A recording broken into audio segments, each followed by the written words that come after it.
textualmente puso en su columna: en la India las personas preguntan sobre China, en China la gente pregunta sobre la India. ¿Qué país será más dominante económicamente en el siglo XXI? Ahora tengo la respuesta, dice Friedman: México. Algunos escépticos cuando ven esto me dicen: ¿qué tomó? ¿Qué fumó este señor? No puede ser, ¿no? El escepticismo, el pesimismo está muy arraigado en nuestro país. Hasta cierto punto pues, tiene cierta lógica, cierto fundamento. El frenón económico que vivimos en 2013, salvo raras excepciones, fue muy fuerte. Entonces, ese es el problema. No creemos. Pero vean ustedes a qué nivel se está dando por hecho el despegue de nuestro país. Entonces, otros más. Renace optimismo por México, un importante grupo financiero a nivel mundial, y el Banco Mundial asegurando que México va a impulsar el crecimiento de América Latina en los próximos años. Y dentro de las encuestas más conocidas, las de mayor peso, las del Grupo Expansión, entrevistan a líderes importantes en México del sector empresarial. Pues los líderes, a pesar de los problemas, dicen que el momento de México apenas está empezando. Ahora bien, la pregunta es, desde mi muy particular punto de vista, tengo una buena y una mala noticia. ¿Realmente México llegará a ser potencia mundial, sí o no? ¿Cuál quiere escuchar primero, la buena o la mala noticia? ¿De qué ánimo están ustedes esta tarde? La mala. No sean masoquistas, primero la buena noticia. Miren, como comenté al principio, nadie tiene bola de cristal. Estoy consciente que hablar de estos temas, el riesgo de equivocarse es muy alto. Yo no tengo bola de cristal.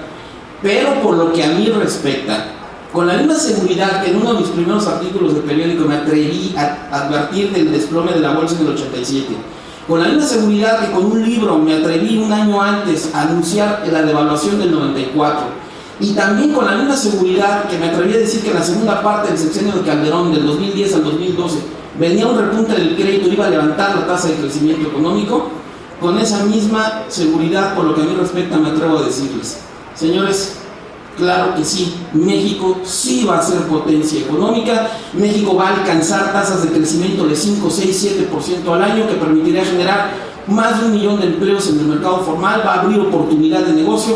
México va a rebasar a Brasil como la primera economía del continente, y estoy convencido que el entorno en el que se van a desarrollar nuestros hijos va a ser muy diferente al México deprimente que a nosotros nos tocó vivir.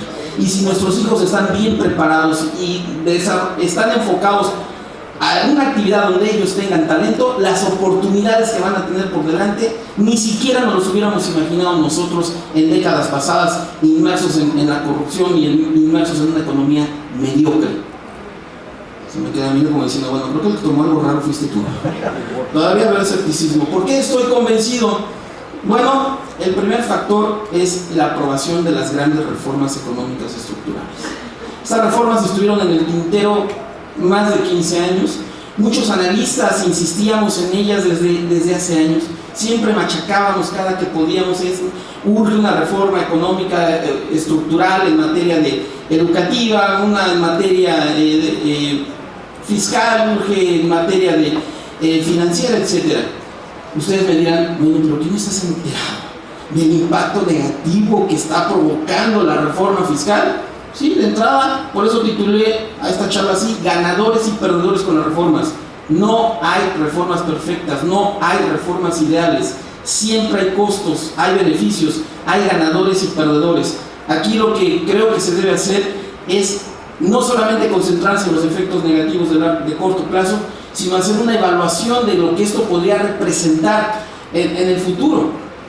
Y atendiendo a esto, pues vamos a concentrarnos, por razones de tiempo, me quiero concentrar en el análisis de la reforma fiscal y de la reforma energética, que son las que creo que tienen el mayor peso. También la reforma financiera es mucho muy importante, va a provocar un boom del crédito en los próximos años, pero por favor, por cuestión de tiempo, vamos a concentrarnos en estas dos. Y lo primero que tenemos que tratar es la reforma fiscal. El tema de los impuestos, ustedes saben, es muy delicado. Es uno de los temas más impopulares que pueda haber y de los que más afectan el bolsillo de las personas. Nadie queremos pagar más impuestos. Y cuando un gobierno entra a este tema, inmediatamente rechazamos casi cualquier cosa. Tiene la materia de impuestos tiene el potencial para amargarle la vida a cualquiera, ¿sí? Vean ustedes lo que decía Oscar Wilde, el gran escritor irlandés del siglo XIX. Si los jóvenes atractivos, ricos y solteros deben pagar más impuestos que los demás. Sí, señor, porque no es justo que unos sean más felices que otros. De alguna manera se refleja, ¿no?, el poder que tienen los impuestos para amargarle la vida a cualquiera.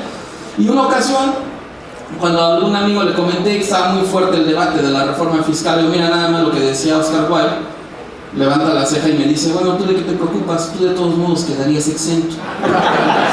Qué amable, ¿no? Miren ustedes cómo me levantó el ánimo. Bueno, entonces es un tema que nos pega, nos perjudica, es un tema tremendamente impopular y a nadie nos gusta pagar más impuestos. Ahora bien, ¿qué evaluación puedo hacer de la reforma fiscal? Se ha hablado mucho de esto. Y perdón, tengo un punto de vista polémico en este sentido, va contracorriente de lo que se ha manejado a Vox Populi, pero permítanme describirles cómo veo yo la reforma fiscal. ¿Cuál es el gran mito que veo alrededor de la reforma? Esto que van a ver en pantalla, hasta especialistas lo aseguraban en grandes foros. ¿Cuál es el gran mito? Se trata de una miscelánea fiscal, es un cambio cosmético, nada de fondo, que concentra la recaudación en las clases medias y contribuyentes cautivos, en explotar a los mismos de toda la vida. Este razonamiento tiene cierto fundamento, cierta lógica, si atendemos a lo que sucedió en el pasado. Y todos sabemos, le preguntamos a un experto fiscal, y el experto fiscal nos puede decir, mira, en los últimos 25 años que hemos vivido en materia de impuestos, autoridades que nos anuncian una gran reforma fiscal estructural y terminan aplicando una vulgar miscelánea fiscal, cambios cosméticos, pero que van enfocados a perjudicar a la clase media y sobre todo a exprimir al máximo a los contribuyentes cautivos, ¿sí? Pero esta ocasión es diferente. Para mí, ¿cuál es la realidad? ¿Cuál es mi percepción? Para mí, indudablemente que la reforma fiscal está golpeando a clases medias, está golpeando a contribuyentes cautivos, claro que sí. Pero para mí, se trata de una reforma con cambios de fondo. Sí, es una reforma estructural que pega a clase media, pega a contribuyente cautivo, pero concentra el mayor peso de la recaudación en sectores de alto poder adquisitivo que en décadas pasadas ni siquiera nos tocaba. ¿Cuáles son mis fundamentos? Primer fundamento. Ustedes saben que con la reforma se creó un nuevo escalón en el impuesto sobre la renta para elevarle la tasa a personas con ingresos superiores a 500,000 pesos anuales. Se les fijó una tasa de 31%. Y vean cómo quedó, se aplicó una tasa de 32% a quienes ganen más de 750,000, quedan 35% para los que tengan ingresos de más de 3 millones de pesos al año. Ahora, cuando se da a conocer la iniciativa y se enfocan a discutir este tema, inmediatamente todo el mundo brinca y vean lo que es la cuestión emocional, porque vi expertos decir esto, es que le están pegando a la clase media. Oiga, a ver, momento, en este específico caso, a ver, ¿quién gana más de 500,000 pesos al año en México? ¿Quién gana más de 500,000? Yo creo que afortunadamente aquí todo el mundo levantaría una mano, pero fuera de este foro, señores, vamos a ver la estructura de salarios en México y vamos a ver a quién le pegó fundamentalmente esta reforma fiscal. Aquí están los datos, población ocupada por nivel de ingreso. Aproximadamente, voy a cerrar las cifras para irnos más rápido, 51 millones de personas en México, población ocupada. El 8%, o sea, 4 millones de trabajadores no reciben ni un centavo por su trabajo. Ustedes dirán, ay, no, eso es una mentira, es una tomada de pelo. No, es una triste realidad. Un ejemplo, una tienda de abarrotes en una colonia popular aquí en Hermosillo, los dueños un matrimonio, de repente la señora le dice al marido, oye, ¿sabes qué? Mi sobrino que estaba estudiando la preparatoria en Cerro Azul, Veracruz, se va a venir aquí a Hermosillo a estudiar a la universidad y te aviso que a partir de mañana se va a venir a vivir con nosotros.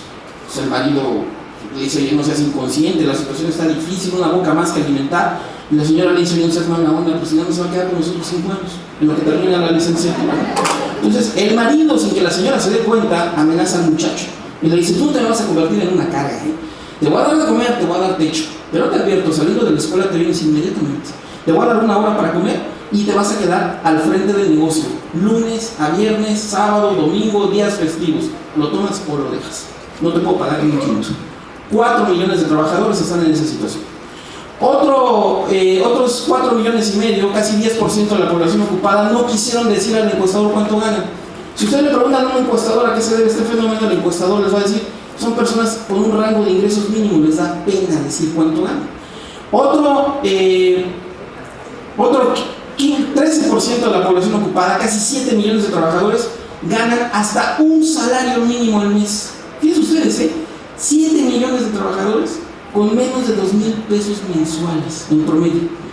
Otro 22% gana de 1 a 2 salarios mínimos cuando mucho. ¿Quién gana más de 500,000 pesos anuales? Señores, menos del 8% de la población ocupada, menos de 4 millones de trabajadores. Y si sumamos los rangos de miseria de los salarios más bajos, tenemos que la mitad, poco más de la mitad de la población ocupada, 27 millones de personas, ganan de 4,000 pesos mensuales para abajo. Esto da lugar a una triste realidad. Vean lo que decía el expresidente de Brasil, Lula da Silva, que creo que también se aplica a México. O sea, la mitad de la población no puede dormir porque tiene hambre, y la otra mitad de la población pues tampoco puede dormir porque le tienen miedo a los que tienen hambre. Es duro y desde el punto de vista político es muy delicado esto. Entonces, si Hacienda va y fija una nueva tasa para personas con ingresos superiores a 500,000 pesos y alguien me dice, le están pegando a la clase media, y por Dios, yo digo, no te emociones, tranquilo, no es cierto. Claro que no es cierto, le están pegando al nivel de ingresos más alto. Que de todos modos duele, sí, claro. Pero fríamente estuvo enfocado esto a personas de altos ingresos. Pero eso no es lo más importante, hay cosas más fuertes. Ustedes saben, se fijó un impuesto de 10% a las ganancias de capital por venta de acciones y distribución de dividendos. Aquí se notó la mano de los legisladores del PRD, ya saben ustedes, estos burgueses, aunque ellos también lo sean en la práctica, pero estos burgueses de que la especulación en los mercados financieros lograron un 10% de impuesto. Bueno, hay personas que decían, hombre, por Dios, eso no es nada, es como quitarle un pelo a un gato. ¿De veras? Vean lo que dicen algunos expertos fiscales. ¿Qué calcularon? Con la reforma, para 2014 se tendrá un alto incremento fiscal a cargo de los accionistas como personas físicas, porque, dicen estos especialistas, en algunos casos la tasa efectiva de impuestos sobre la renta supera el 40%. Otra vez, a segmentos de alto poder adquisitivo. Pero hubo más. Ustedes saben, se estableció un derecho especial sobre las utilidades netas de la industria minera de 7.5%, un derecho extraordinario de 0.5% a los ingresos por venta de oro, plata y platino, que se suma al resto de los impuestos.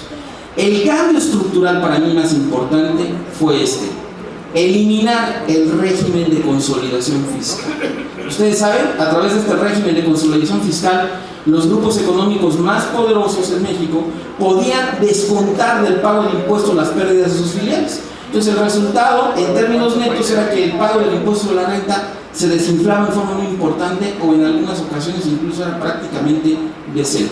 Entonces, uno de los cambios más importantes en materia estructural que yo veo detrás de la reforma fiscal, por eso no la puedo calificar como una miscelánea, ni puedo decir que se fue exclusivamente sobre contribuyentes cautivos o clases medias. Pero hubo más, como ustedes saben.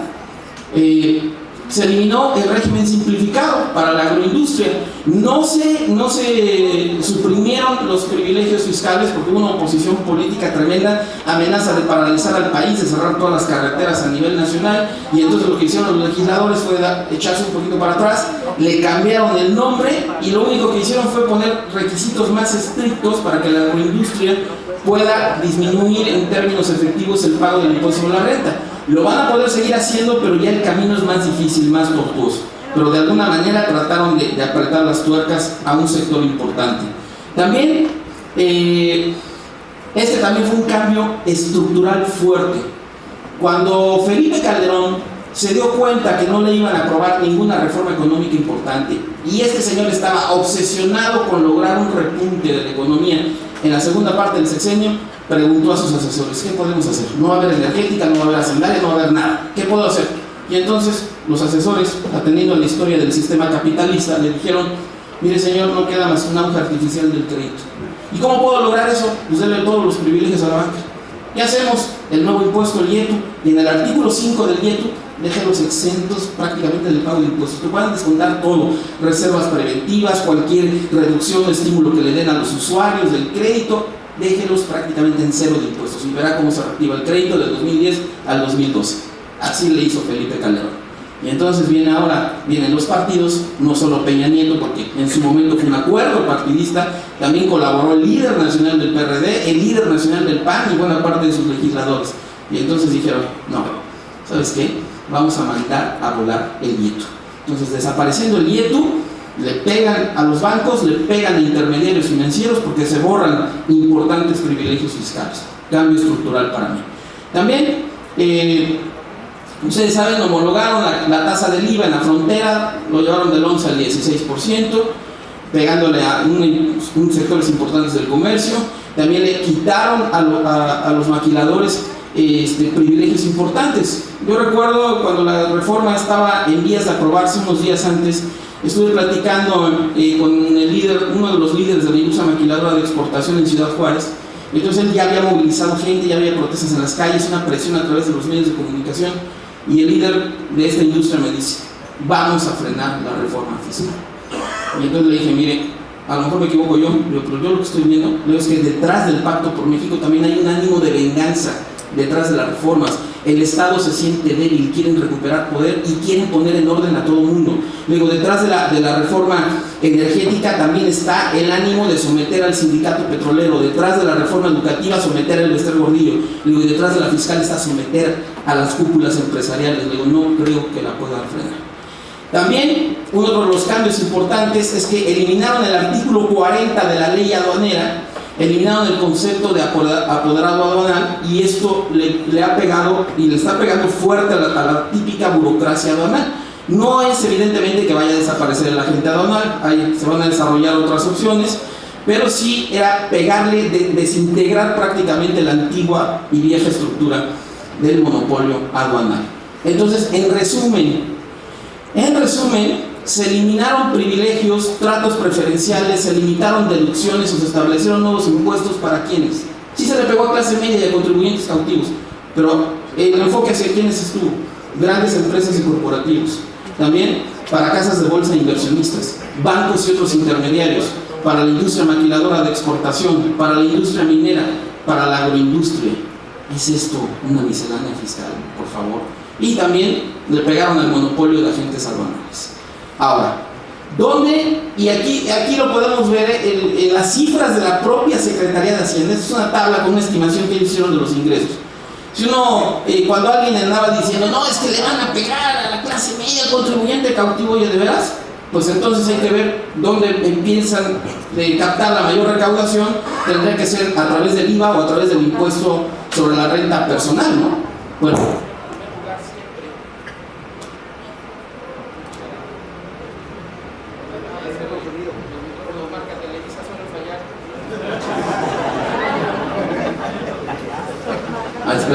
muchas gracias. Entonces, vean ustedes, según cálculos de la propia Secretaría de Hacienda, en qué segmento esperaban obtener la mayor recaudación a través del impuesto sobre la renta empresarial.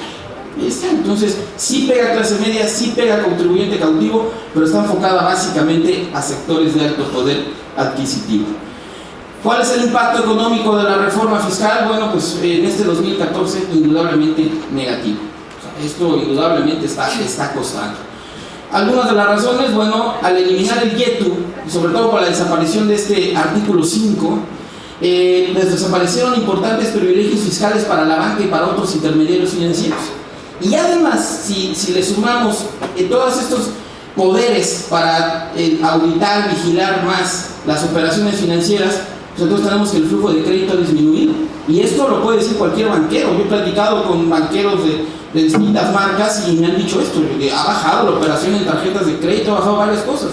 Pero una de las razones también importantes, además de los poderes que se le han dado a la autoridad para vigilar o recaudar, también ha sido que al eliminarse el régimen de consolidación fiscal, pues obviamente se les pega los márgenes de utilidad de importantes empresas, intermediarios financieros, y por lo tanto los volúmenes de inversión también se han visto afectados.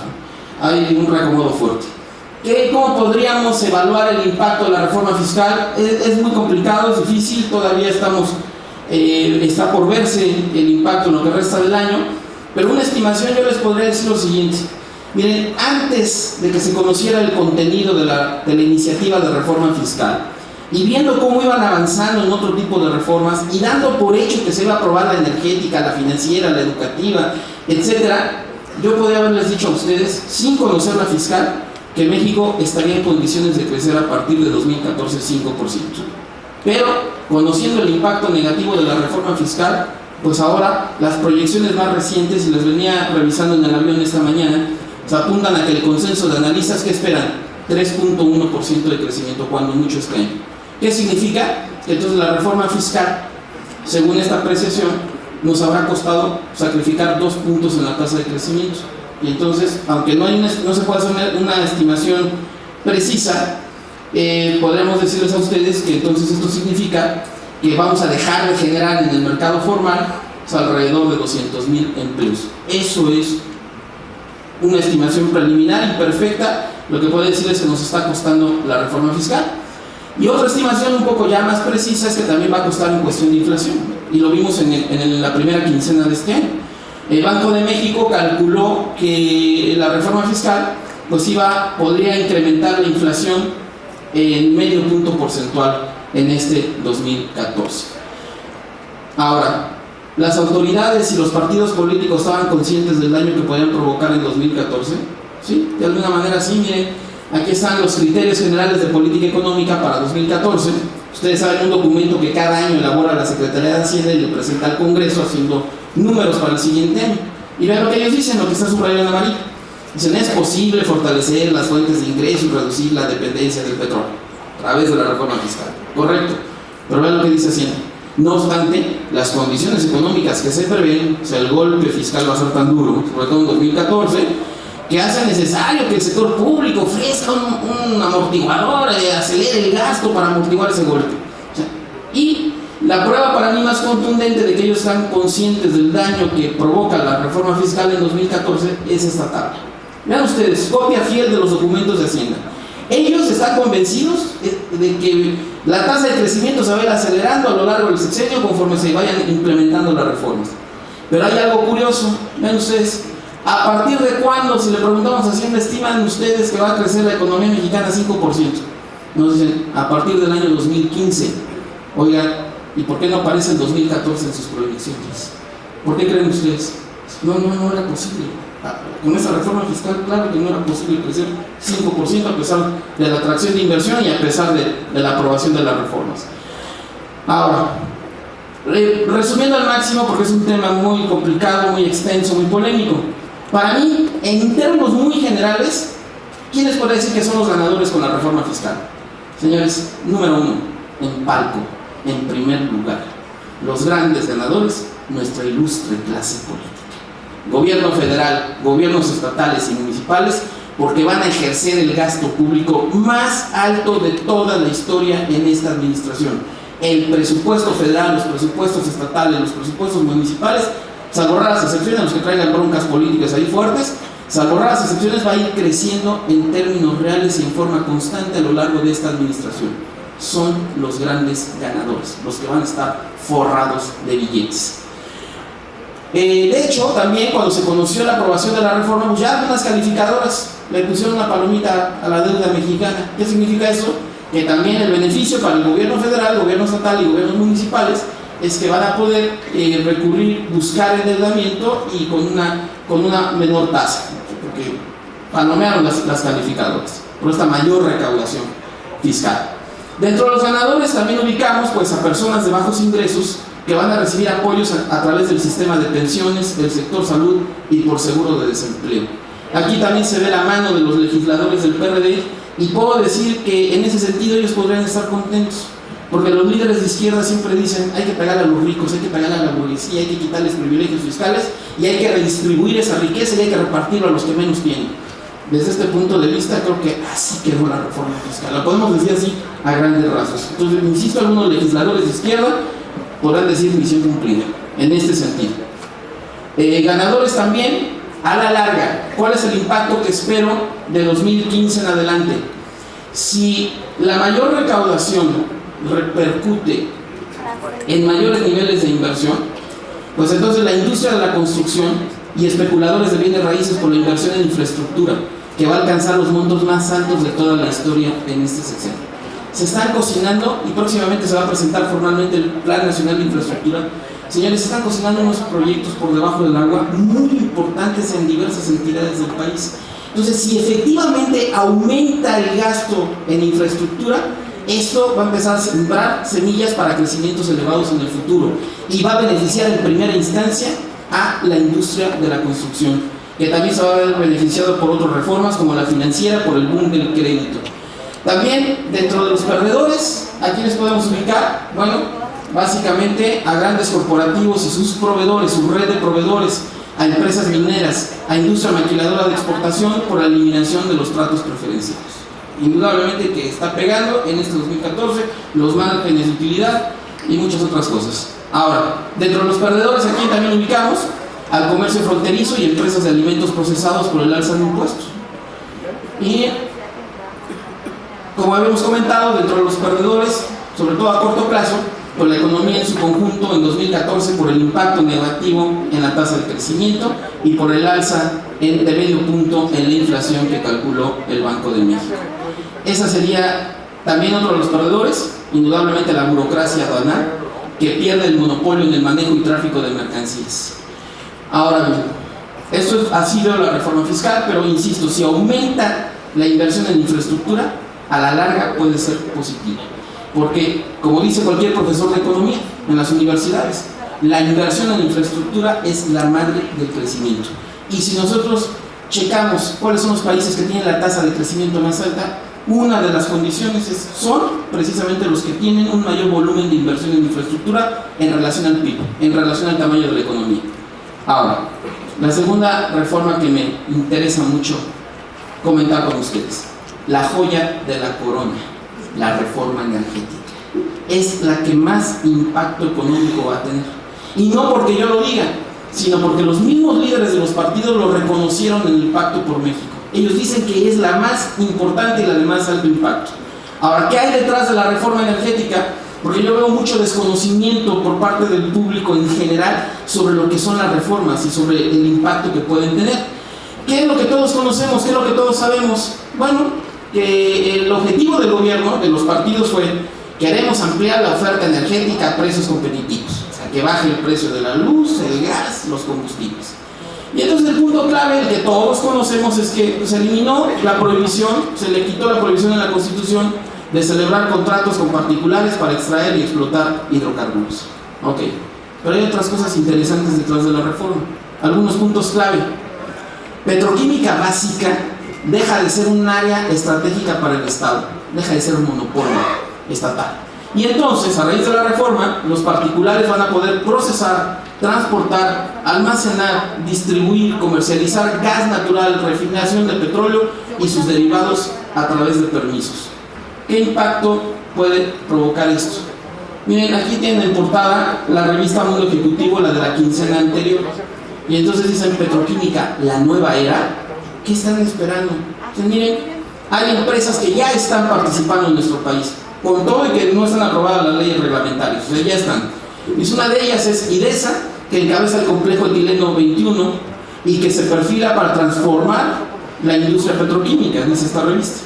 La planta que ya se está construyendo producirá 1 millón de toneladas anuales de etileno y polietileno, compuestos que son útiles en industrias como la farmacéutica, la industria química, la alimenticia, la de plásticos y muchas otras. Y esta planta que se está construyendo en Nenchital, Veracruz, tiene una inversión estimada en $4.500 millones, y en cuanto a nuevos empleos generará 3.000 puestos directos e indirectos de forma permanente. Tenemos esperanza de que vayan a bajar los precios. Otro punto: ¿qué va a pasar en gas natural? ¿Qué puede detonar la reforma? Miren, el año pasado, el frenón que se sintió tan fuerte en la economía, tuvimos una tasa de crecimiento infame de 1.1%. Cuando alguien preguntaba: ¿a qué se debe la desaceleración de la economía? Las explicaciones típicas, y que son reales, son válidas. Bueno, Estados Unidos aplicó un programa de austeridad fiscal, se cayó el crecimiento en la primera parte del 2013, nos frenó a nosotros. Aquí, por el cambio de administración, se vieron pésimo en el manejo del gasto público, lo tuvieron atorado buena parte del año, perjudicaron a la industria de la construcción, quebró la industria de construcción de vivienda de interés social, estuvo a punto de quebrar las 3 más importantes.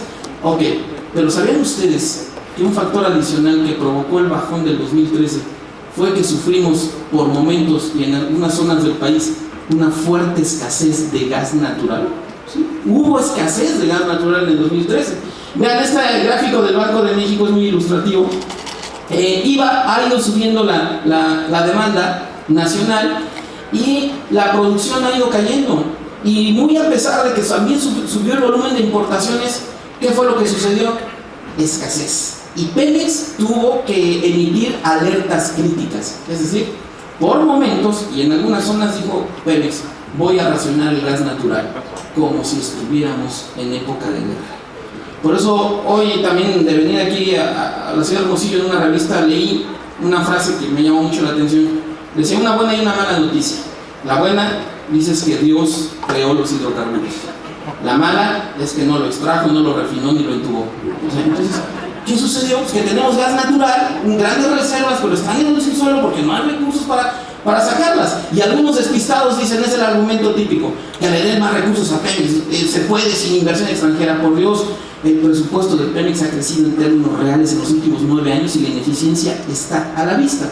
Y entonces vean, en algunas zonas del país, sobre todo en el estado de Jalisco, fue donde se vio más afectado esta situación, porque también la infraestructura es escasa, es infame, se saturaron los gasoductos. Entonces, ¿qué va a provocar la reforma energética? Algunas notas del periódico. Vean nada más ya las estimaciones que están haciendo. Va a detonar una red de construcción de gasoductos en el país, inversiones por alrededor de 5,000 millones de dólares y miles de kilómetros en gasoductos.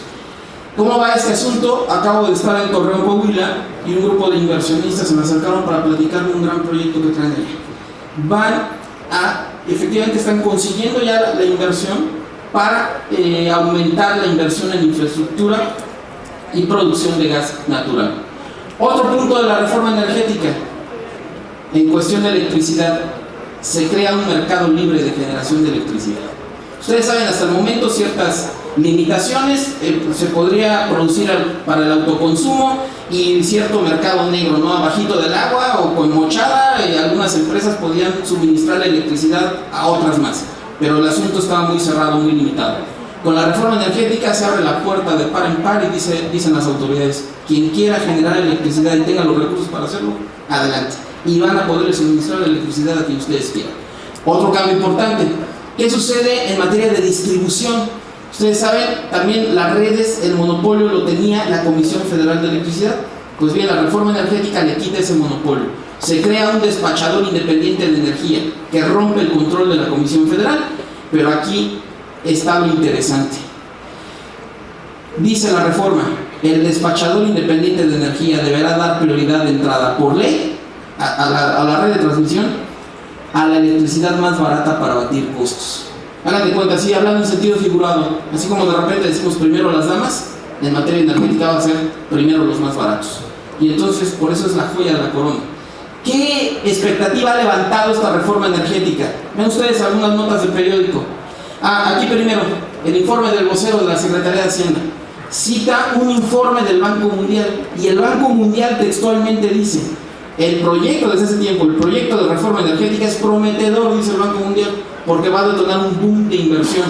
Y el economista en jefe del Banco Mundial para México aseguró que solo la reforma energética, habría que ver el impacto de la financiera, que también es importante, y de otras más, solo la reforma energética va a poder aumentar un punto porcentual la tasa de crecimiento de México al año. Eso genera 200,000 empleos nuevos en el mercado formal también cada año.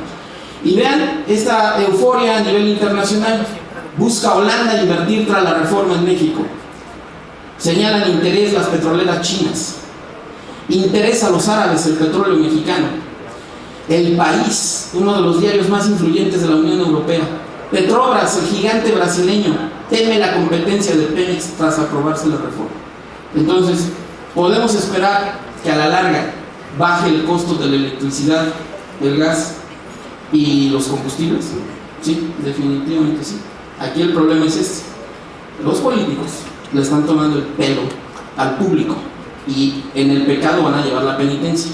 El gobierno está levantando con sus anuncios una expectativa muy irreal, porque el público está ansioso, dice, a ver, ¿cuándo van a aprobar las leyes reglamentarias de la energética? No, pues oiga, haga de cuenta, más tardar, exagerando, el 30 de junio ya están.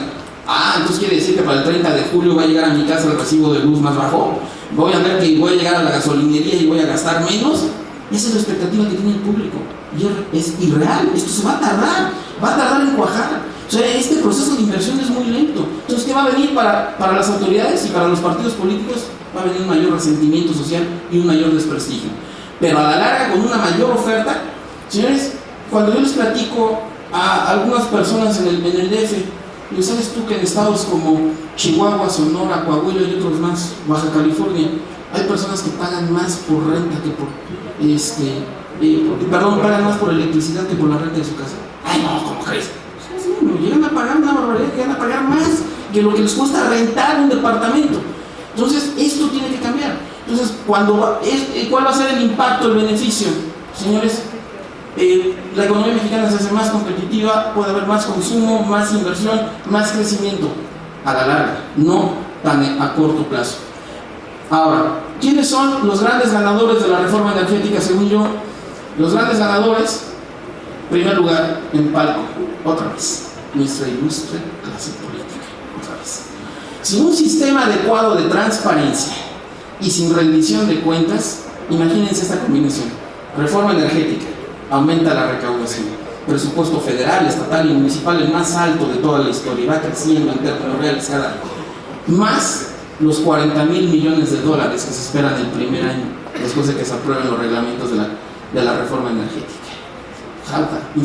Tendencia a la corrupción, a enriquecerse ellos y su parentela, va a llegar una cantidad de inversión, una cantidad de billetes, que si no tenemos un sistema efectivo para castigar esa corrupción, los abusos de poder y despilfarro, la clase política puede tener unos incentivos tremendos para corromperse en los próximos años.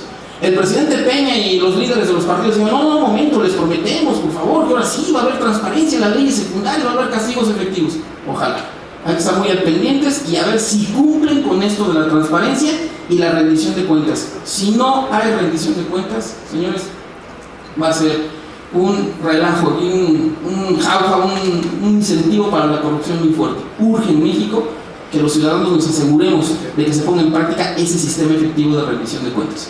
Ahora bien, ¿quiénes más están entre los ganadores? Cuando empieza a cuajar esta reforma, la industria manufacturera, el comercio y el público en general, por la disminución de tarifas en gas, electricidad y combustibles, así por una baja en la inflación. La inflación también va a disminuir. Banco de México lleva años en sus informes quejándose. Cuando uno le pregunta a un funcionario del Banco de México: oye, ¿por qué no cumplen con la meta de inflación de 3%? Casi siempre le echan la culpa a las tarifas de gobierno. Es que no suben el gas, no suben la electricidad, el transporte público, etc. Y esto perjudica la inflación. Bueno, en el informe que estaba yo estudiando en el avión de camino aquí a Hermosillo, Banco de México dice: a partir del 2015 empieza a bajar la inflación. ¿Gracias a qué? Dicen: la reforma energética. Va a empezar a generar una mayor oferta, va a disminuir la inflación, esto va a ayudar también a disminuir las tasas de interés y conforme a la reforma financiera va a alentar el boom del crédito. Ahora, dentro de los ganadores, ¿a quienes vemos también en la reforma energética? Otra vez, la industria de la construcción por los flujos de inversión. O sea, imaginen ustedes, la inversión que viene en gas natural, viene en petroquímica, en muchos rubros. Pues obviamente la red de infraestructura tiene que crecer, más si le agregan la fiscal, y le agregan las obras en infraestructura, y le agregan la financiera, el boom del crédito, yo veo a la industria de la construcción en los próximos años como uno de los sectores que pueden tener un crecimiento muy importante. También dentro de los ganadores, estados como Tamaulipas, Veracruz, Tabasco y Campeche, porque de entrada van a ser los principales beneficiados con los flujos de inversión extranjera directa en materia de extracción de petróleo en mar profundo. Y también dentro de los ganadores, mano de obra calificada, nacional o extranjera, por la mayor demanda de sus servicios. Se van a empezar a escasear los ingenieros petroleros calificados y pueden vivir una época de relativa bonanza. Ahora bien, ¿quiénes son los grandes perdedores para mí de la reforma energética? En primer lugar, el sindicato de Pemex, porque abandonaron, más bien los echaron del Consejo de Administración y perdieron el monopolio, el control absoluto de jugosos contratos. ¿Cómo fue posible esto? Bueno, cuando lanzaron el Pacto por México y vino la reforma laboral, mafias sindicales empezaron a tratar de aliar para frenar, echar abajo el Pacto por México.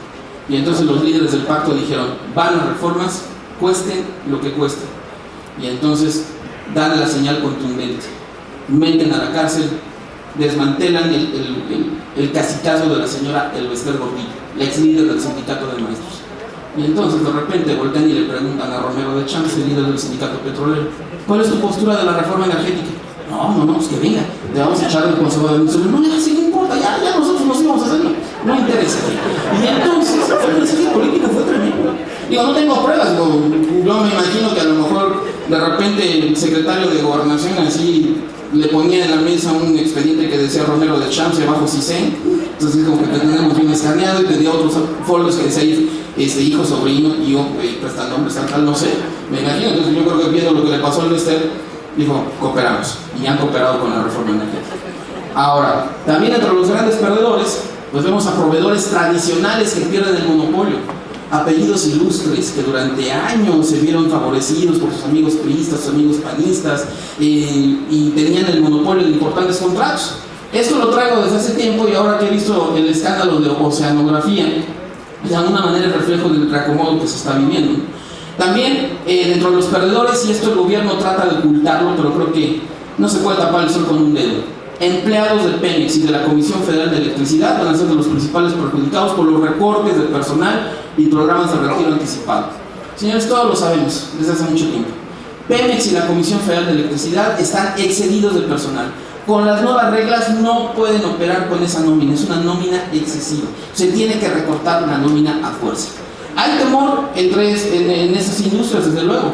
Temen petroleros y electricistas despidos masivos. Entonces el gobierno, porque es un asunto delicado desde el punto de vista político, lo niega. Dice, no va a haber despidos. Es imposible que operen con esa nómina. Entonces, por debajo del agua, claro que va a haber recortes en Pemex y la Comisión Federal de Electricidad.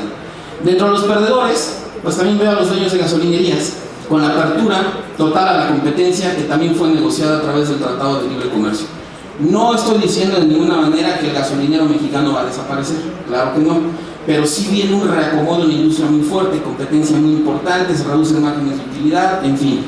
Pero yo lo que espero es que cuando la economía crezca en forma fuerte, va a aumentar el consumo de combustibles y esto puede de alguna manera amortiguar el golpe. Ahora bien, la buena noticia entonces en resumen es que a la larga sí estoy convencido que estas reformas van a provocar un crecimiento acelerado. México sí está en posición de convertirse en potencia económica y rebasar a Brasil como la economía número 1 de América Latina en unos 10 años. ¿Cuál es la mala noticia? ¿Cuál creen ustedes que es la mala noticia? Que no va a ser tan fácil, porque la mala noticia para mí es que, primero, tardan en cuajar estas inversiones. Pero segundo, hay un peligro muy fuerte, lo vengo sosteniendo desde hace tiempo. Para mí la posibilidad de que estalle otra crisis global también es una posibilidad real. Son dos tendencias muy contradictorias en el ambiente. Por un lado, la sombra de una crisis global y el despegue que va a tener México en algún momento por la aprobación de las reformas. ¿Por qué peligro de crisis global más adelante? Por una tremenda inyección de liquidez que ha provocado el gobierno de Estados Unidos, apoyado con la Reserva Federal de allá. Ustedes saben, el Banco Central, que tiene entre otras funciones la máquina para imprimir dinero, fabricar dólares, o el control de las computadoras para hacer transferencias millonarias electrónicas a la banca para estimular el crédito. ¿Qué es lo que han hecho? Señores, hay que recordar, el 15 de septiembre del 2008 quebró Lehman Brothers, una de las grandes instituciones financieras del mundo. Se desató el pánico en los mercados internacionales. ¿Qué decían los especialistas en esa época? Estados Unidos va a caer en una depresión similar a la de 1929. Era un ambiente de verdadero pánico en ese momento. ¿Qué fue lo que sucedió? Empieza a trabajar la Reserva Federal, empieza a inyectar liquidez, empiezan a tratar de estimular el crédito y logran el milagro. Viene picada la economía mundial en 2009, un año tremendo también para México y muchas economías a nivel global, pero evitan que Estados Unidos caiga en una depresión y logran una reactivación en el año 2010. Luego, con la inyección de liquidez, logran impedir la quiebra de los bancos europeos, de algunos países endeudados de Europa emergente, logran varias cosas, pero el costo va a ser muy alto a futuro. ¿Por qué razón? Permítanme, por favor, hablar en sentido figurado, poner un ejemplo para explicar cuestiones que son muy complejas en temas monetarios, y a mí me gustaría que todo quede muy claro, y es mi estilo. ¿Qué es lo que están haciendo y por qué es peligroso a futuro esta forma de actuar, de inyectar esa liquidez? Hagan de cuenta, hablando en sentido figurado, que uno de sus amigos se pone una borrachera impresionante. Tomó de todo, en exceso. Vino blanco, vino tinto, whisky, brandy, coñac, tequila, todo. Y al otro día, el señor cae en una resaca, en una crisis espantosa. Está crudísimo. ¿Qué tan crudo? Hagan de cuenta, está tirado en cama, está pálido, parece cadáver, no se mueve, no habla. ¿Ustedes han visto alguna vez un crudo de ese tipo aquí en Hermosillo?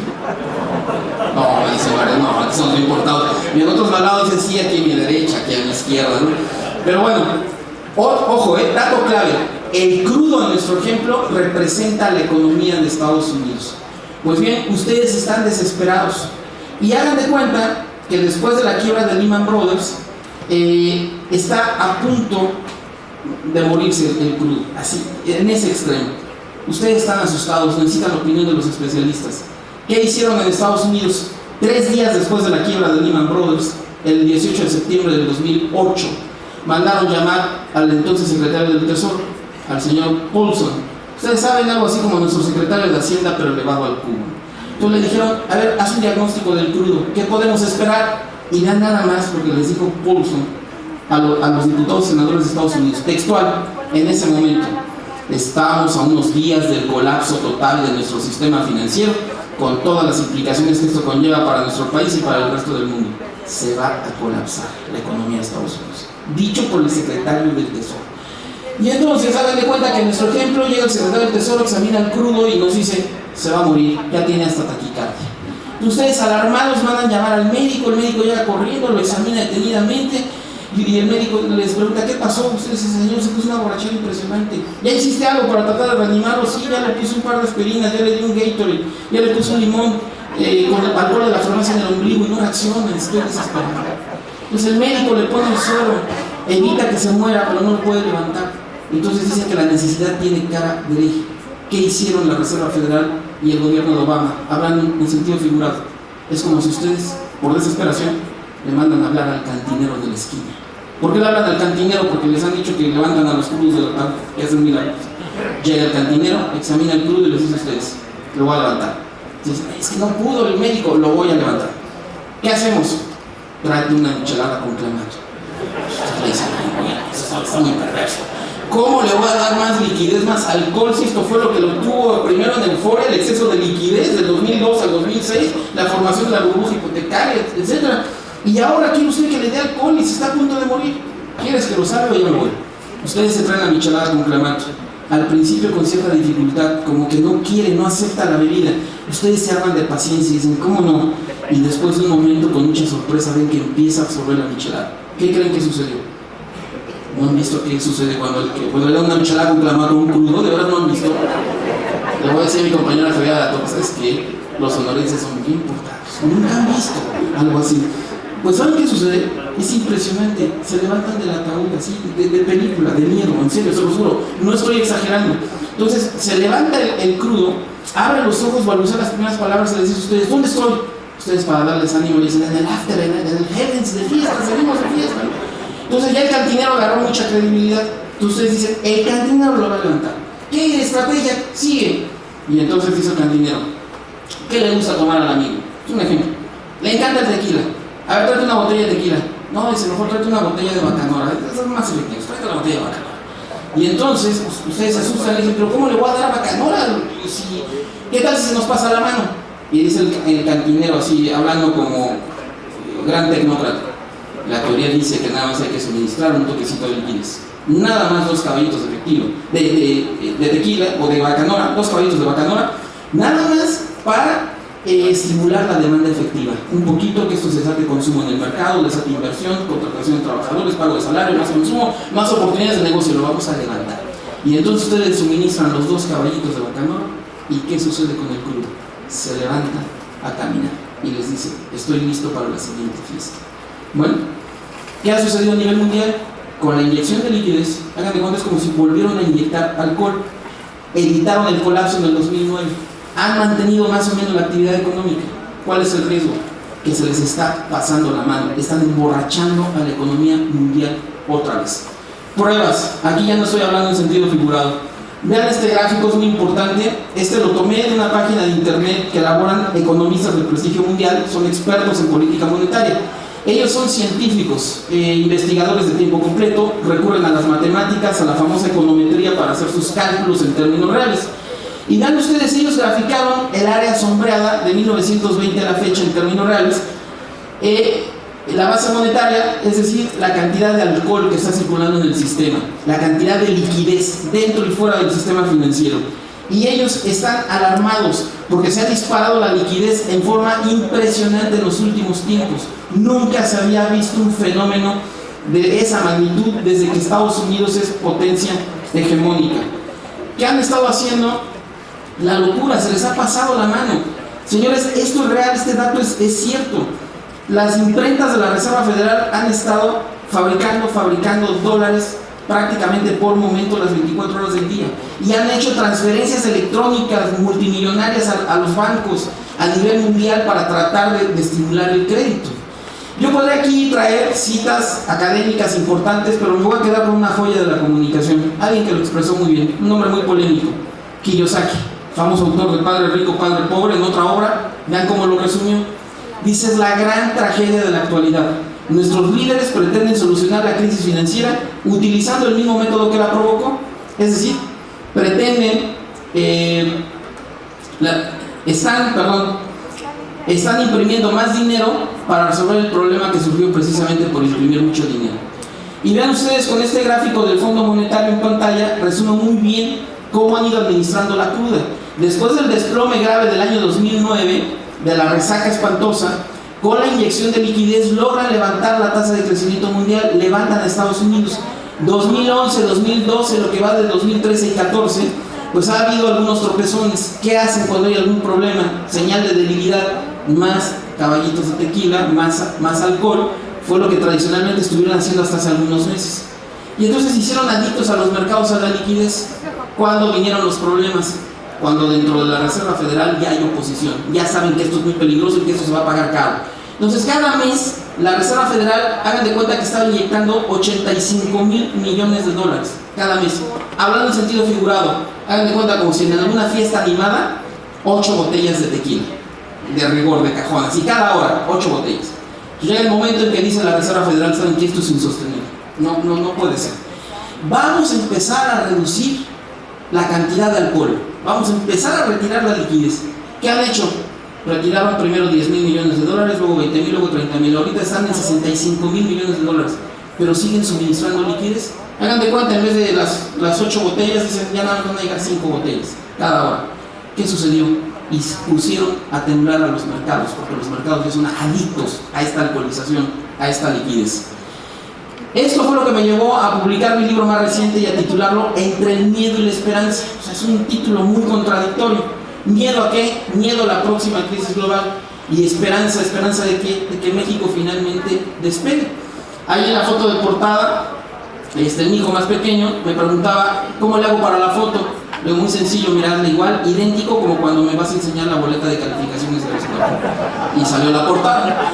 Pero aquí en este libro yo entregué el material a la editorial en junio del año pasado. Y entonces ahí yo advertía: bueno, ¿qué va a pasar cuando empiecen a retirar la liquidez? Y entonces textualmente yo puse esto: la política de dinero barato de la Reserva Federal de Estados Unidos ha provocado una auténtica borrachera de liquidez en América Latina y en otras partes del mundo. Han ingresado una avalancha de capitales que le dieron boom al crédito, aumentaron el volumen de negociación de la bolsa de valores, subieron las reservas de divisas, había ambiente de fiesta. Y entonces dije: bueno, ¿qué va a suceder? Bueno, ¿cuál es el riesgo que se corre? En el momento en que empiecen a retirar la liquidez, van a salir de muchos de estos países una buena cantidad de capitales que están invertidos a corto plazo. Los tipos de cambio van a tender a devaluarse, unos más, otros menos. Entonces va a ser una tendencia general. O sea, ellos se van a desplomar las bolsas de valores, van a bajar las reservas de divisas y probablemente, en casos extremos, se van a reventar las burbujas del crédito para desembocar en crisis. Ejemplo palpable en América Latina, Argentina, en otras partes del mundo, Turquía, Sudáfrica, etc. ¿Qué ha sucedido? Efectivamente, meses después de haber entregado ese material, empiezan a anunciar el retiro parcial de la liquidez, y entonces vean ustedes nada más las notas. Temores sobre el fin del estímulo mueven los mercados globales. Flujos de fondos dedicados a mercados emergentes, empieza a haber fuga de capital en varios países. ¿Qué provoca esta salida de capitales? Aumentan los riesgos para invertir, en varias zonas. Y entonces Brasil, Indonesia, Rusia, Sudáfrica, Colombia, México, Turquía, en otras partes. ¿Y esto a qué lleva? A que empiece presión para subir las tasas de interés locales en Latinoamérica, en Europa emergente, en Asia emergente. También, como consecuencia, se desploman las bolsas de valores en Latinoamérica, en Asia emergente, en Europa emergente. Y viene la tendencia hacia las devaluaciones, insisto, en algunos lugares más, en otros menos, pero por eso aquí en México el dólar al mayoreo pues, anduvo bordeando ahí casi los 14 pesos. Y entonces vean las notas, ¿no? El impacto, nerviosismo por emergentes hunde a Wall Street y nuevas turbulencias vuelven a derribar monedas y bonos. Entonces la pregunta es, ¿qué va a pasar más adelante? Esta situación en algún momento va a reventar. Según mi perspectiva, va a reventar, esto es inevitable. Algunas personas me han dicho, oye, no, al revés, esta turbulencia fue como haberle quitado un poquito de presión a la olla. Digo, para mí no, tengo otro punto de vista. Para mí fue un aviso de lo que puede suceder, porque todavía están suministrando liquidez. Imagínate cuando terminen de suministrarla, cuando efectivamente la retiren del mercado, van a subir las tasas en Estados Unidos y en países fuertes, y esto entonces va a provocar problemas. Parte final de nuestra charla, conclusiones. ¿Qué podemos hacer? En esta parte obviamente no pretendo descubrir el hilo negro, ni el agua tibia, ni dar fórmulas mágicas, no existen. Lo que quiero es llamarles a la reflexión a ustedes unas frases de sentido común. Mi perspectiva es esta: en tanto no estalle la próxima crisis global, conforme se vayan aprobando los reglamentos de las reformas estructurales, la economía mexicana va a ir creciendo, se va a ir consolidando cada vez más. ¿Qué papel van a jugar las reformas cuando venga la próxima crisis global? ¿Van a evitar la crisis global? No. México no va a ser la primera economía de corte capitalista en toda la historia en quedar más allá del bien y del mal. Claro que no. Nos va a pegar la próxima crisis global. Pero obviamente las reformas estructurales, al reforzar el mercado interno, de alguna manera van a amortiguar el golpe. ¿Y qué puede suceder? Como el capitalismo se mueve por ciclos y ninguna crisis es eterna, y en algún momento va a venir otro repunte. Cuando venga el siguiente repunte, ya con reformas estructurales cuajadas, ¿qué podemos esperar para México? Un auténtico boom con tasas de crecimiento de 5, 6, 7% al año, y entonces sí, que México se convierta en la joya de América Latina, pero en términos reales. ¿Qué podemos hacer si se cumple este ciclo que estoy previendo? Bueno, no olvidar estas palabras del célebre filósofo romano Séneca. Él decía, no podemos cambiar el viento, pero sí podemos cambiar la orientación de nuestras velas. Es decir, tenemos que actuar en forma estratégica. En este momento, darle prioridad al negocio, tratar de invertir, tratar de jalar la mayor cantidad de liquidez, ser muy obsesivo con el manejo del dinero y formar un colchón que nos sirva de protección o que nos permite invertir en época de crisis cuando los precios de los activos se desploman. Como decía también el señor Drucker, no será suficiente trabajar más, sino tendremos que hacerlo con más inteligencia. Y tenemos que trabajar rápido, porque no hay certeza de cuándo pueda venir la próxima crisis global. Y ya para cerrar, y para transmitirles a ustedes la idea de por qué es tan urgente moverse rápido, quiero cerrar con una anécdota.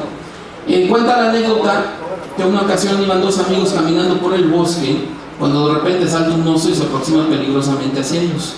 Uno de los amigos, muerto de miedo, le pregunta al otro, oye, ¿crees que podamos correr más rápido que el oso? Y el amigo le contesta, pues yo no necesito correr más rápido que el oso, lo único que necesito es correr más rápido que tú. Sí, está muy cruel, pero hablando en sentido figurado, ¿qué les quiero decir? Hagan de cuenta que la sombra del oso es la sombra de la próxima crisis global. ¿Qué tenemos que hacer para que no nos alcance? Actuar, ser más hábiles, más rápidos, más competitivos que los demás. Entonces, tratar de aprovechar esta reactivación que viene lo más posible, en la medida de lo posible, tratar de jalar liquidez, dándole prioridad a la inversión en el negocio y formar ese colchón que nos permita incluso no solamente amortiguar el golpe, sino salir a crecer en época de crisis, cuando el dinero vale el doble. Entonces, este es el mensaje que yo quería dejarles esta tarde. Les deseo mucho éxito en sus actividades. Desde luego, muchas gracias por escucharme. Los invito a visitar mi página de internet www.erictvazteca.com o a mantenerse en contacto conmigo a través de las redes sociales. Muchas gracias.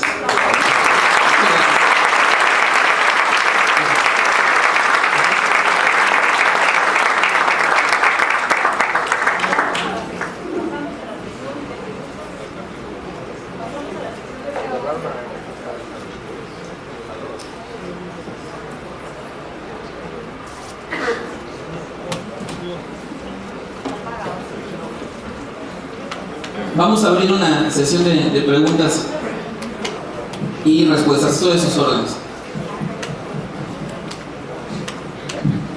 Aquí tengo una, por lo que se animan.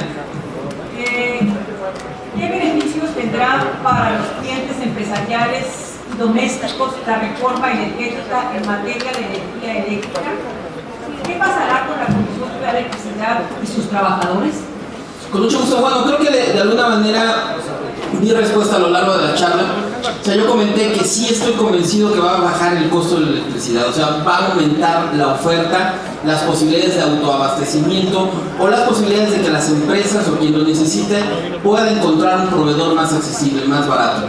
Entonces yo comentaba que el efecto de que baje el precio de la electricidad, no inmediatamente, pero sí en algún tiempo, pues es reforzar el consumo de las familias, lo que de alguna manera va a alentar el crecimiento económico, pero lo más importante, va a permitir defender los márgenes de utilidad de la industria y va a permitir mayor volumen de inversión. Esa sería la respuesta y de alguna manera lo comenté en la charla. Y también qué va a pasar con los trabajadores de la Comisión y de Pemex. Bueno, yo creo que los que más peligro tienen de sufrir un recorte es indudablemente la mano de obra no calificada o mal calificada. Pero mano de obra calificada, yo creo que ya la dinámica dentro de esas empresas tiene que cambiar y tienen que buscar quedarse con la gente más capacitada, más talentosa y con más ganas de trabajar. Pero de que va a haber recortes, indudablemente que sí habrá recortes de personal. Muchas gracias por tu presentación, muy buena, y aparte felicitarte porque diste exactamente la biografía de mi compadre sobre el crudo. Y mi pregunta es, ¿para cuándo crees, en tu opinión, que se pueda dar lo de la crisis global otra vez? Con mucho gusto. Miren, es muy fácil fallar en ese tipo de pronósticos o estimaciones. Todos quisiéramos tener una bola de cristal. Y cuando saqué mi libro de evaluación del shock del 94, yo lo saqué en diciembre del 93 y la devaluación fue en 20 de diciembre del 94. Cuando en las conferencias que yo me la pasaba advirtiendo de una devaluación que casi nadie me creía, algunas personas me preguntaban, ¿para cuándo? Yo les decía, sobre todo después de que asesinaron a Colosio en marzo, 23 de marzo del 94, yo les decía, ¿saben qué? Esto va a tronar un poco antes o pasando las elecciones presidenciales, de agosto de ese año. Yo decía agosto, no fue en agosto, fue hasta diciembre. Segunda pregunta, me decían las personas, ¿en cuánto estimas que queda el tipo de cambio? Andaba por ahí de 3.40, yo les decía, ¿saben qué? Se puede ir a 5, me falló, se fue en algún momento a 7.40. Entonces es muy difícil estimar. Ahorita doy mi respuesta, pero nada más ubicar el contexto. Estimar que es muy fácil fallar en esto. Ahora, todos quisiéramos tener bola de cristal, porque cuando también publiqué mi primer artículo en el periódico y dije, va a tronar la bolsa de valores en el 87, fue en marzo del 87. Yo trabajaba con un analista que era el más conocido en aquella época, el mejor posicionado. Yo era su asistente. Este analista, este economista, tenía mucho dinero invertido en la bolsa de valores, le había apostado casi todos sus ahorros a la bolsa. Duró el auge desde marzo y en agosto me dice el economista, ¿sabes qué? Esto va a tronar, voy a sacar ya mi dinero, el 30 de agosto. ¿Qué pasó? El truene vino un martes negro de finales de octubre. Cuando llego a la oficina a trabajar, me abren las secretarias, había una agitación muy fuerte en la oficina. Que vayas directamente a la oficina del jefe. ¿Qué pasó? Hace algo grave. ¿Lo que sucedió? Ve, corre. Entro a la oficina de este economista y les juro, estaba así en el escritorio, así muy apesumbrado, y empieza a mover la cabeza de un lado para otro. Me dice, ya tronó. Ya hubo crack en la bolsa, sí, dice, un crack espantoso, ya tronó. Y dice, mi dinero. Entonces yo me alarmé y dije, ¿perdió ya todo? Qué barbaridad. Digo, oiga, pero no quedamos en usted iba a sacar su dinero el 30 de agosto del 87. Me dice, sí, ya lo saqué, pero mi dinero. Entonces, ¿de qué se queja? Dice, pues es que perdí mes y medio de utilidades y se lo pude haber sacado la semana pasada. La bola de cristal, ¿no? Para saber el momento preciso, ¿no? De mover la liquidez. Entonces, aquí, tomando en cuenta esas dos salvedades, entonces mi respuesta es esta. Estoy esperando, con ahora esta turbulencia que estoy viendo y que adelanté en mi libro, estoy esperando que en algún momento truene la economía mundial a finales de este año o a más tardar a finales del 2015. Puede ser antes, puede ser después, pero de que esto puede suceder, yo creo que estoy convencido. A lo mejor me equivoco, pero Es una convicción que tengo. Esa sería más o menos la época en que yo fecharía el estallido de la próxima crisis global. Sí.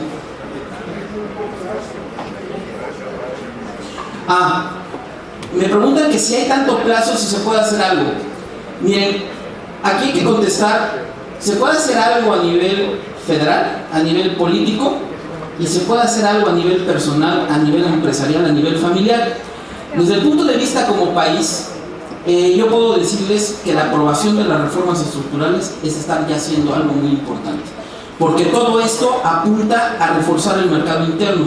Entonces, lo que yo he estado haciendo y otros colegas hemos estado presionando a través de nuestros espacios en los medios para que salgan lo más rápido posible estas reformas estructurales. Ustedes se imaginan que viniera, no sé, digo, no creo que le suceda, la crisis estalle la próxima semana, o sea, sería una desgracia, ¿no? Estropearía todo el trabajo legislativo. Entonces, si todavía hay cierto margen, urge que se concreten las reformas secundarias y ya terminen de aterrizar todo lo que se ha aprobado a grandes rasgos. Eso es lo bueno, lo que se puede hacer, pero evitarla, que un gobierno tenga en sus manos la posibilidad de evitarlo, o que Estados Unidos de marcha atrás, no. Miren, dentro de la propia Reserva Federal, adentro ya hay una controversia muy fuerte. Banqueros de la Reserva Federal están descontentos con lo que ha estado con el suministro de liquidez, y ellos pedían que la retiraran desde hace tiempo. Otros creen que van a poder controlar, porque algunos políticos se creen dioses, creen que pueden manipular los mercados a placer, y esto es un engaño, es una falacia. Y entonces creen que van a retirar la liquidez poco a poco y ya no sucede absolutamente nada. No, esto se va a pagar porque han provocado muchas distorsiones. Entonces, a nivel global, a nivel político, no creo que se pueda detener este proceso. Hay muchas cosas en juego ya. Ahora, a nivel familiar, a nivel personal, ¿se puede hacer algo? Sí, claro que sí, se puede hacer. Este tema se me ha convertido en una obsesión.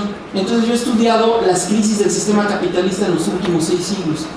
Y como decían los abuelos, podrán cambiar las modas, podrán cambiar los autos, podrán cambiar la música, pero la naturaleza humana es la misma en todas partes. ¿Qué veo crisis tras crisis? Hay quien siempre sale adelante en crisis. Ustedes me dirán, ay, los grandes magnates, no. Incluso microempresarios, pequeños empresarios que tienen la audacia para actuar en forma estratégica, pueden salir adelante. Un ejemplo, yo crecí en una colonia de clase media en la Ciudad de México. Pues una vez que mi padre se quedó sin empleo tras una devaluación, mi padre estaba muy desesperado. Mi padre una vez pega en la mesa y me dice, esta maldita crisis nos está llevando a todos. Entonces yo veía, proveniendo de una familia modesta, yo veía que a mis primos, a todo el mundo le iba muy mal. Yo daba por hecho esta falsa idea, a todo el mundo le va mal en época de crisis. Pero de repente me encuentro en esa colonia al tendero de la esquina, un microempresario, dueño de una tienda de pinturas y una trapalería. Y entonces, contrariamente a lo que me decía mi padre, el pequeño empresario, veo que en plena crisis se compra un terreno en la colonia de lado, compra la farmacia de la contraesquina, está estrenando auto y mandó a sus hijos de vacaciones a Disneylandia. Para mí esto era un choque psicológico, porque según mis paradigmas, con lo que me habían educado, esto no era posible. Si me hubiera sucedido en esta época, nos hemos vuelto tan suspicaces que yo hubiera dicho, no, está lavando dinero, es socio de los Zetas, seguro es socio de los Zetas.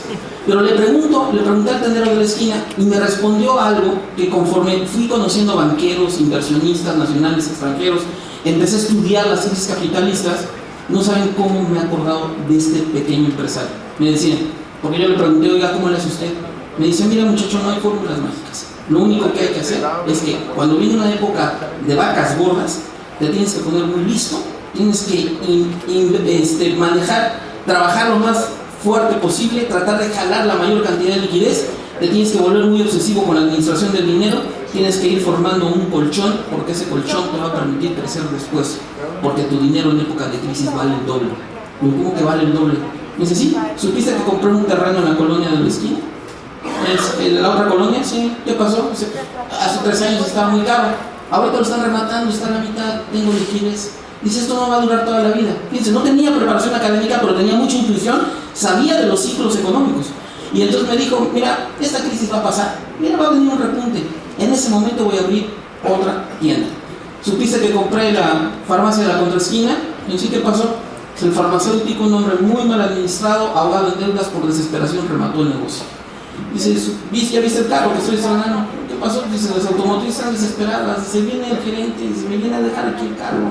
Dice, como usted lo quiera, ni siquiera firma papeles. Y eso se me hacía inaudito, porque yo cuando iba con mi padre a la agencia a tratar de sacar un auto nuevo, nos pedían hacer acta de función de mi tatarabuelo, ¿no? Y mi padre decía, me gustaría negro. No, señor, nada más hay blanco de 4 puertas, se lo entregamos en 2 meses. Siempre andábamos en carro blanco de 4 puertas. Entonces de repente veo esas circunstancias, para mí, yo no lo entendía, pero es totalmente real. Entonces, ¿cuál es el principio básico que he visto a lo largo de las crisis capitalistas? El principio básico es este, ¿no? Gana quien en época de reactivación, basado en una buena administración y manejo del dinero, es capaz de generar flujo de liquidez para después invertir esa liquidez en época de crisis comprando precios de cacahuates. Miren, por razones de tiempo, un ejemplo, la empresa Bimbo. ¿Qué ha hecho la empresa Bimbo? Algo increíble. En este momento están teniendo un crecimiento muy fuerte. ¿Dónde sembraron ese crecimiento? Con Bimbo he trabajado desde hace más de 15 años. Y normalmente en época de reactivación son muy obsesivos, forman su colchón. Y cuando viene una crisis, salen a invertir. ¿Qué hicieron en la última crisis 2009? El mercado de Estados Unidos estaba cerrado. Viene una crisis espantosa, se les abre la puerta y entonces entran y compran una empresa de su sector a precio de cacahuate realmente. En ese momento suben las acciones de Bimbo. 2009, cuando las acciones de casi todo el mundo estaban desplomando. ¿Por qué razón? Pues algunos inversionistas que conocen los ciclos dicen, oye, esto están haciendo una compra muy importante, cuando se reactive la economía de Estados Unidos, esta empresa va a ser muy crucial para ellos. Están baratas las acciones, dice, yo me subo ahorita al carril de Bimbo. ¿Qué platica uno de los líderes de Bimbo? Dice, una entrevista que le dio un consultor de empresas. Dice, efectuamos la adquisición más grande de toda nuestra historia y esto ocurrió a principios del 2009, en el momento más difícil de la crisis. Se realizó en Estados Unidos y aumentó 40% el tamaño de la empresa. Con eso, dice, pudimos obtener un resultado extraordinario financiero y una valoración de las acciones. Pero dice este señor, es una pieza importante, dice, nuestro éxito ha sido la política de reinversión de utilidades. Dice, esto te da material para seguir creciendo, como don Luis, el de la palería de la esquina. O sea, al no tener capital suficiente, al estar sobreendeudados, al creer que el auge va a ser eterno y no tomar precauciones, pues los negocios pierden las oportunidades que se les presentan. ¿Qué ha sucedido después de eso? Pues bueno, vean, una nota de Reforma, ya decían ellos, prevé Bimbo que Estados Unidos se convierte en su mayor mercado. Y una entrevista de la revista Forbes hace más o menos un año a uno de los altos directivos de esta empresa, vean lo que declaró. Dice, de acuerdo con las cifras más recientes de Bimbo, las ventas de México representaron 40% del total, mientras que las de Estados Unidos significaron 46%. O sea, y salían a comprar en época de crisis a precio de cacahuate porque tenían la liquidez. Lo mismo que el tendero de la esquina, del ejemplo que había puesto. Y para redondear la idea, esto es hasta conocimiento bíblico.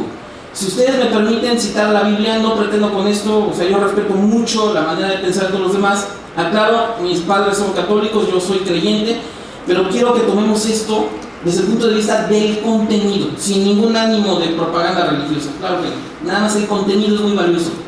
No sé si hayan escuchado ustedes alguna vez el famoso relato del sueño del faraón, que el faraón tuvo una pesadilla. ¿Qué pesadilla tuvo el faraón? Bueno, dice la Biblia, dice, aconteció que un día, pues el faraón tuvo un sueño, tuvo una pesadilla.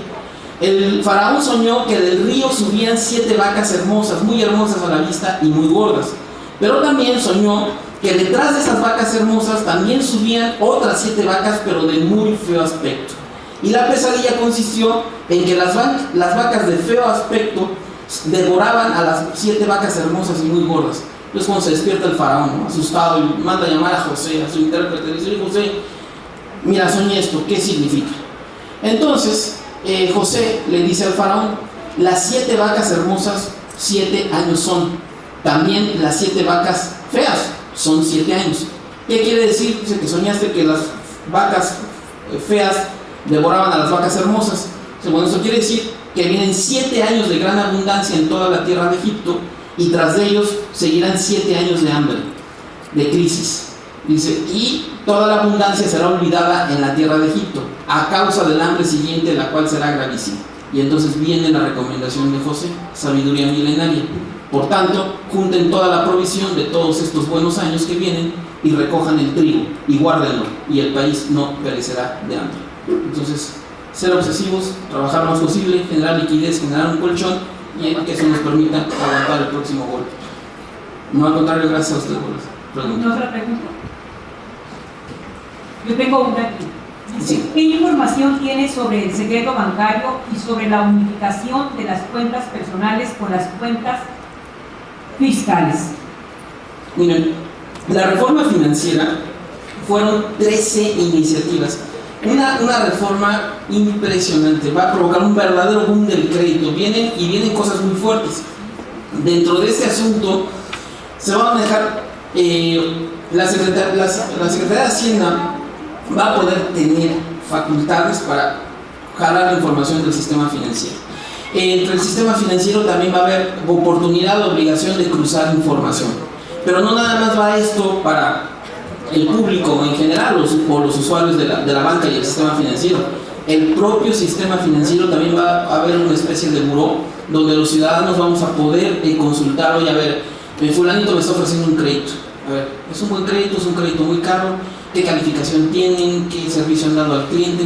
Entonces, se viene una etapa de apertura de información muy importante.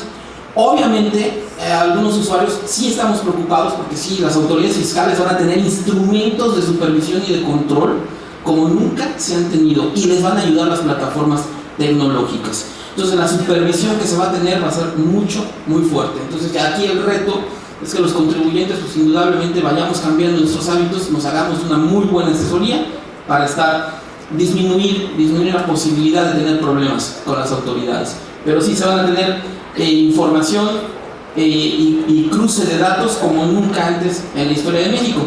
Y uno de los cambios fuertes, muy fuertes que se vienen, creo que es la ley del péndulo. Creo que nos estamos yendo de un extremo a otro.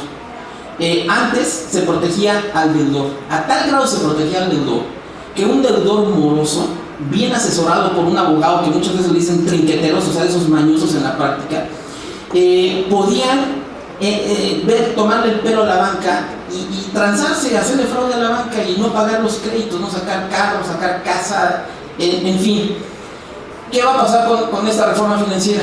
Bueno, se va a facilitar el cobro de créditos y la ejecución de garantías en beneficio del acreedor, así dice la ley, o sea, el otro extremo. Ahora le van a dar todo a los acreedores a través de medidas precautorias. ¿Qué van a poder hacer los bancos? Ven ustedes, pedirle al juez arraigo domiciliario o arraigo local, secuestro provisional de bienes y embargo de dinero, congelar las cuentas bancarias. Y por eso les digo, el cruce de información va a ser muy fuerte. También el acreedor va a tener derecho a señalar bienes para embargo en primer término, y hasta antes de la reforma, cuando llegaba el actuario con el abogado, el demandante, era el deudor era el que tenía el privilegio y señalaba, me embargan tal cosa, y normalmente decían la casa, ¿no? Por un adeudo de tarjeta de crédito, y esto implicaba un embrollo legal que el deudor moroso metía en jaque a la banca. O ahora ya no, ahora el acreedor es el que va a tener el derecho de señalar en primer término, va a tener acceso a los bienes embargados para efectuar avalúos y para aplicar los valores dados en prenda para el pago de la obligación garantizada sin necesidad de procedimiento de ejecución o resolución judicial. Está controvertido, porque esto puede ser inconstitucional, pero en fin, así está ya aprobado. Entonces, para un moroso va a ser altamente peligroso fallarle al sistema bancario. Entonces, también para los morosos, porque yo he conocido en el pasado gente que se apoyaba en este tipo de abogados. Por ejemplo, supe de un caso donde siempre debía la tarjeta de crédito, ¿no? Entonces, le llegaba una demanda. Entonces llegaba el actuario, le decía, venimos aquí por una deuda, a cobrar una deuda, por decir algo, de 70,000 pesos. Su abogado lo que le decía era, ¿sabes qué? Ya va a venir la demanda, ya va a llegar el actuario, lo que debes de hacer es ir a hacer un pequeño depósito. Y depositan 1,000 pesos. Y entonces ya tenía el comprobante del deudor. Entonces decía el actuario, venimos por una deuda, no es que yo no debo 70,000 pesos. Yo ya pagué 1,000 la semana pasada, yo debo 69,000. Tenían que regresar el actuario con el abogado, el juzgado, hacer todo el trámite, volver y venimos por un embargo, 69,000 pesos. No, es que ya debo 68,500. Entonces eran unas mañas, o sea, tremendas. Pero ahora ya con la ley, con esta nueva ley, ya va a ser muy difícil. Entonces, una ocasión, platicando con un moroso que conozco de toda la vida, dice, no, a mí me van a hacer los mandados de lo que los hacían. Le digo, o sea, si no cambias tu forma de actuar, vas a tener que andar derechito, porque la ley da muchas facultades a las autoridades y al propio sistema bancario. Nada más, incluso hasta arraigo domiciliario o arraigo local. ¿Alguna otra pregunta para darle un caluroso aplauso a Eric Guerrero, por favor? Muchas gracias. Muchas gracias. Le pedimos, por favor, al señor Leonardo López Vilas que venga a entregarle el reconocimiento a nuestro exitoso panelista.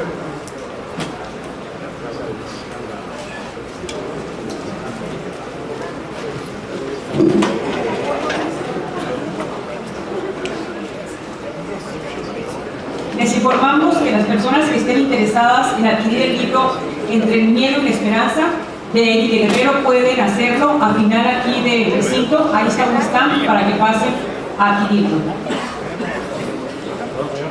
Muchas gracias.